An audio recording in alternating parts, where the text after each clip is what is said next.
There is a province in this country where you can buy 40 acres of ranch land for less than most people in Toronto spend on a parking spot. I am not exaggerating. I am not being poetic. I am telling you that right now.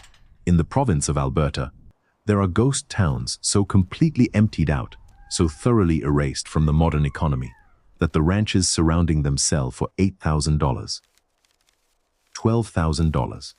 Sometimes less than that if the seller has given up waiting for a buyer who never comes. And out here, the waiting goes on for a very long time. These are places where the grain elevators still stand against the prairie sky like the last soldiers of a war nobody remembers fighting, where the general store has been locked since before your parents were born, where the only sound on a Tuesday afternoon is the wind moving through the grass and a hawk that does not care, not even slightly, that an entire human community once lived and died right here. Alberta has hundreds of ghost towns. Some estimates say over 400. The legacy of a settlement boom that the railway built and the drought destroyed. Come on, subscribe, and let's start. Number 8. Rowley, Drumheller County. About 130 kilometers east of Red Deer, on a gravel road that most GPS systems will tell you does not exist, there is a town called Rowley. Established in 1910, when the CPR extended its line through central Alberta, it was for a few decades exactly what a prairie town was supposed to be. A grain elevator, a general store, a hotel, a school.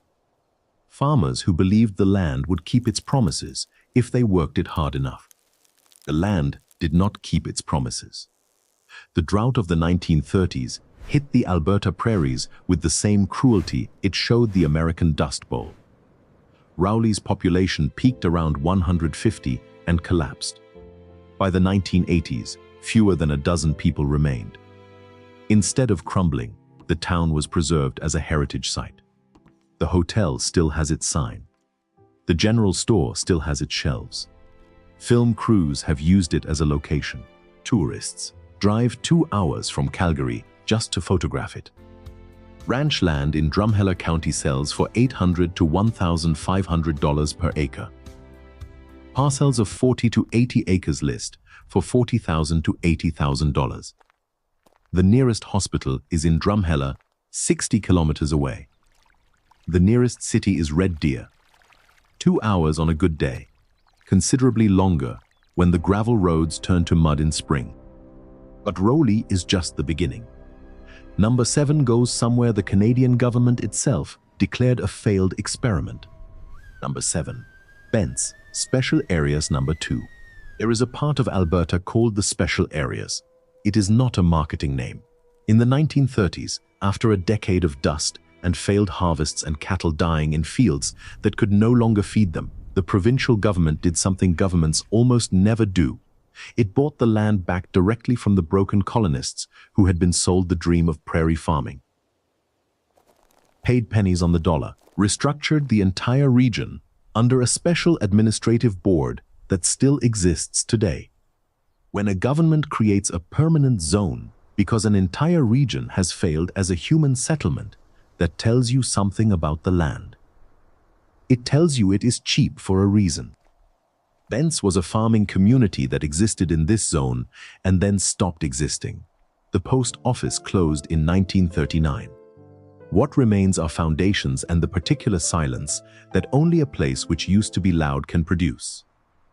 Land here sells for $15,000 to $30,000 for a 40-acre parcel. Property taxes run under $150 per year. The Special Areas Board governs land use here, not a municipality. Before you buy anything, understand what that board permits and what it does not. The rules are specific and they are not negotiable. Number 6 takes us somewhere more dramatic. A place where the land is cheap because the mountains themselves have a history of falling on people. Number 6. Lundbreck, Crowsnest Pass. In the southwest corner of Alberta, where the Crowsnest Pass cuts through the Rockies like a wound that never quite healed, there is a community called Lundbreck. a coal mining town in the early 1900s, one of dozens the pass produced during the boom that heated Western Canadian homes and powered the railway. The coal became uneconomical. The mines closed. The workers left. Ranch land in the surrounding Pincher Creek area sells for $2,000 to $4,000 per acre. Acreages of 20 to 40 acres can be found for $60,000 to $120,000. Cheap by mountain standards. Genuinely cheap by British Columbia standards. The catch is the pass itself.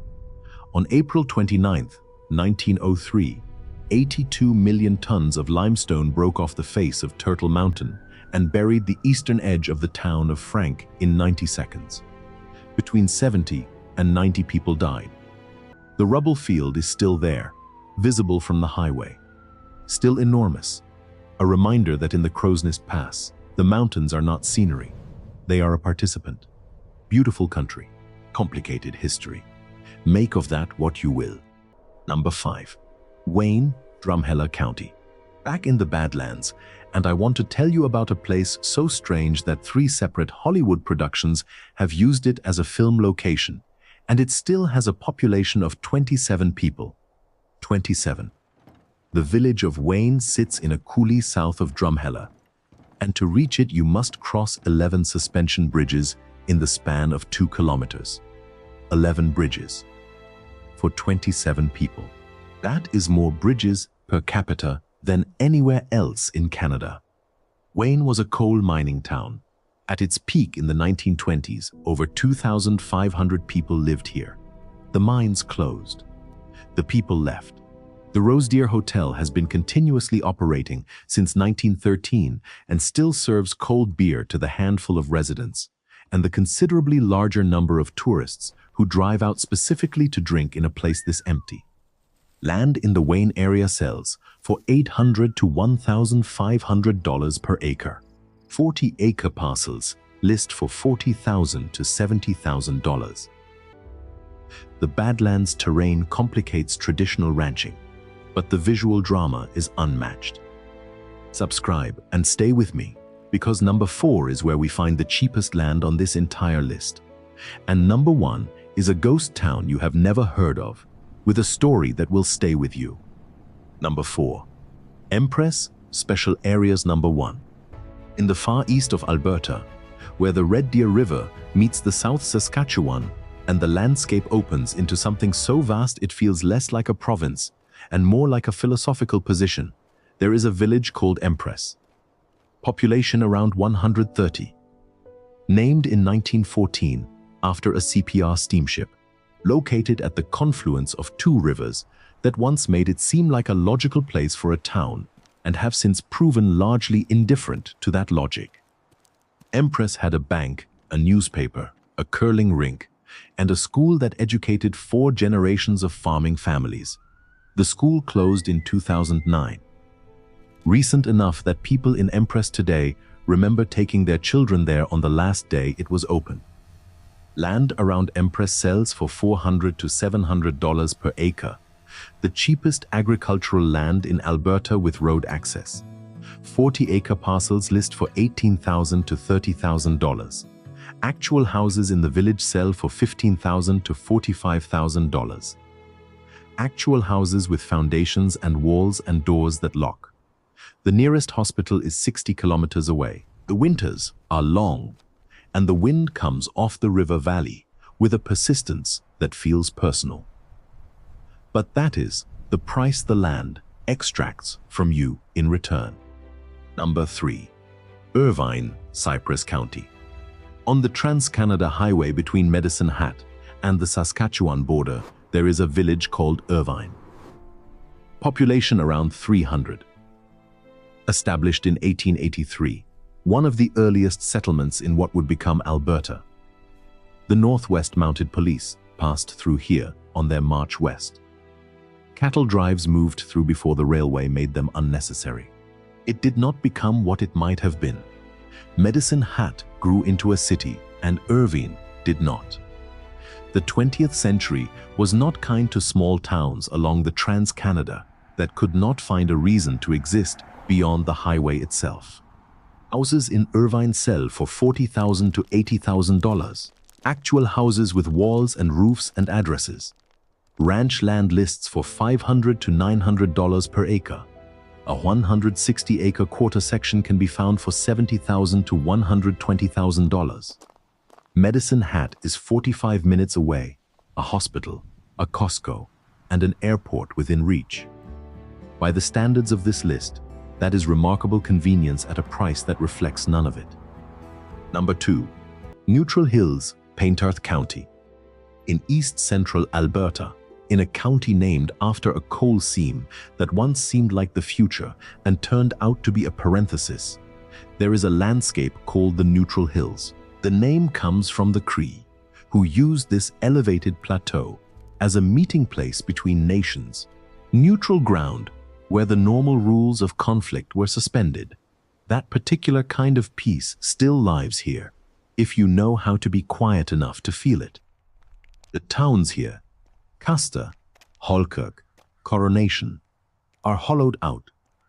Grain elevators that once processed millions of bushels stand empty. Schools boarded up. The young people left for Edmonton and did not come back, not because they did not love this land, but because love is not a business plan. Land in Paintearth County sells for $600 to $1,000 per acre. 40-acre parcels list for $25,000 to $45,000. Property taxes are among the lowest in the province. Winters reach -35°C, and the wind adds a dimension to cold that no thermometer can fully capture. But the summers are long and golden, and the silence is the kind that city people drive 6 hours to find and cannot quite believe is real. Number 1 is different from everything else on this list. You cannot drive to it. You cannot buy it. And the reason the land there costs nothing is one of the strangest stories in Canadian history. Number 1. Bankhead, Banff National Park. In 1903, the Canadian Pacific Railway built a coal mining town inside what is now Banff National Park. Over 1,000 residents, a school, a church, a recreation hall, a briquette plant, full industrial infrastructure sitting at the base of Cascade Mountain, surrounded by some of the most spectacular scenery on Earth. Miners worked underground while elk wandered the streets above them. The company store sold flour and dynamite with equal indifference. The mine closed in 1922. The CPR dismantled the town. The residents were relocated. The buildings demolished. The park reclaimed the site with the patient efficiency that nature applies to everything human beings build and then abandon. Today, a short trail leads from the Bankhead parking lot to the ruins. Concrete foundations, brick walls. The remains of the lamp house, where miners collected their headlamps before descending into the mountain. The elk still wander through, indifferent as ever. You cannot buy land in Bankhead. You cannot buy land anywhere in Banff National Park. This is the one ghost town in Alberta where the price of entry is not money. It is the understanding that some places are not for sale, not because they have no value, but because their value is precisely that they cannot be owned. Every other town on this list can be purchased, developed, or abandoned again. Bankhead cannot.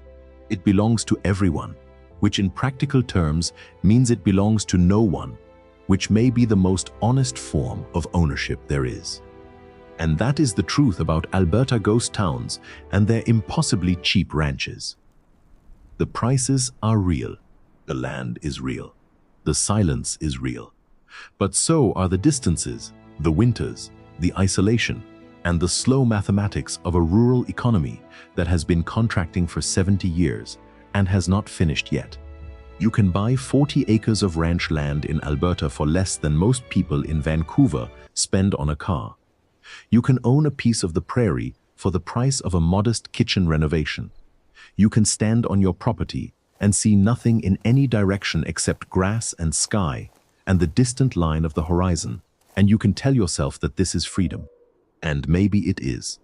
Or maybe freedom without a hospital within 80 kilometers, without a neighbor who could hear you if you called for help.